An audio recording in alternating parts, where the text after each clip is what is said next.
A ver, imaginemos esto por un momento. Una firma de inversión que no solo sobrevive al peor día de la historia de los mercados, sino que, de hecho, sale ganando. Pues esa es la increíble historia que vamos a desgranar hoy, cómo un enfoque puramente matemático convirtió el pánico absoluto en una oportunidad de oro. Para que nos hagamos una idea de lo que consiguieron, primero hay que ver los resultados. Fijaos, durante toda una década, mientras el mercado en general, el S&P 500, daba un modesto 4,6% anual, Princeton Newport Partners estaba consiguiendo un brutal 17,7%. Es que no hay color, estaban jugando a otra cosa completamente distinta. Pero la pregunta clave es, ¿cómo lo hicieron? ¿Cómo consiguieron esos resultados tan espectaculares y encima con un riesgo bajísimo? Pues el secreto no estaba en la intuición ni en las corazonadas de un genio. No, estaba en las matemáticas duras y duras, en los datos. Habían creado un sistema que eliminaba de la ecuación el factor más volátil de todos, la emoción humana. Es que no se basaban en opiniones. Habían construido un sistema al que llamaron Midas, que usaba una combinación de indicadores de datos como estos para encontrar de forma sistemática acciones que estaban o muy baratas o muy caras. Era básicamente una máquina de identificar oportunidades basándose solo en la evidencia. Cero emociones. Y un ejemplo perfecto de cómo funcionaba su método lo tenemos en 1983. Goldman Sachs les propuso una operación única en la vida, que venía de la ruptura del monopolio de AT&T. Esta jugada demostró su maestría total en el arbitraje, o sea, en la habilidad de explotar pequeñas diferencias de precio, una habilidad que, como veremos, iba a ser crucial unos años más tarde.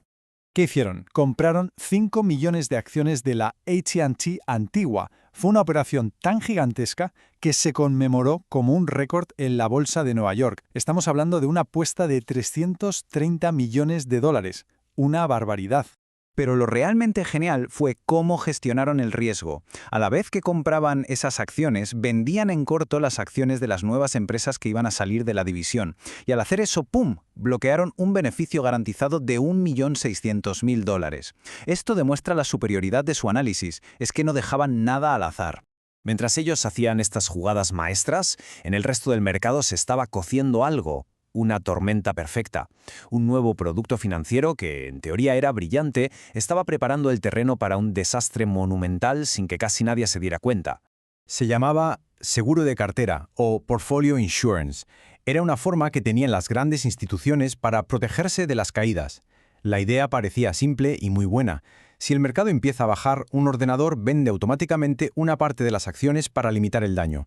Sobre el papel sonaba infalible. ¿Qué podía salir mal? Pues bien, lo irónico es que la supuesta cura se convirtió en la causa del desastre. Fijaos en este círculo vicioso. El mercado caía un poquito y eso hacía que los programas vendieran automáticamente. Esas ventas hacían que el mercado cayera más, lo que a su vez provocaba todavía más ventas automáticas. Una espiral destructiva. Llegamos al viernes 16 de octubre de 1987. El sistema ya estaba sobrecargado con miles de millones de dólares metidos en estos programas automáticos y empezaba a resquebrajarse. La tensión se podía cortar. Ese viernes, el mercado cayó un 4%. Ojo, era una caída importante, pero todavía no era pánico generalizado. El problema es que esa caída fue suficiente para que todos esos programas de seguro de cartera prepararan órdenes de venta masivas para el lunes a primera hora. Y entonces llegó el lunes negro, el peor día de la historia de la bolsa. Sin más, una caída del 23% que se ventiló una cuarta parte del valor del mercado de acciones de Estados Unidos en solo unas horas. El pánico era absoluto, total. Y en medio de este caos mundial, ¿cuál fue la respuesta de Ed Thorp? Una calma que asusta, una calma analítica. Pero no era la calma de la ignorancia, ¿eh? Era la calma que te da la confianza en tu sistema. Cuando tus decisiones se basan en datos y no en emociones, el pánico de los demás pierde todo su poder sobre ti. Thorp sabía perfectamente que todo ese pánico venía del círculo vicioso de los seguros de cartera, y en lugar de asustarse como todo el mundo, se puso a buscar, inmediatamente, una oportunidad creada por ese mismo caos. Y vaya si la encontró. Vio una diferencia de precio gigantesca, algo nunca visto, entre las propias acciones del S&P 500 y los contratos de futuros que siguen a ese índice. Para que nos entendamos, era como si una tienda vendiera un kilo de oro a 1.000 euros y justo la de al lado vendiera exactamente el mismo kilo a 850. La oportunidad era evidente. La operación de arbitraje cantada era comprar los futuros que estaban regalados y vender en corto las acciones que estaban caras. Pero había un problema.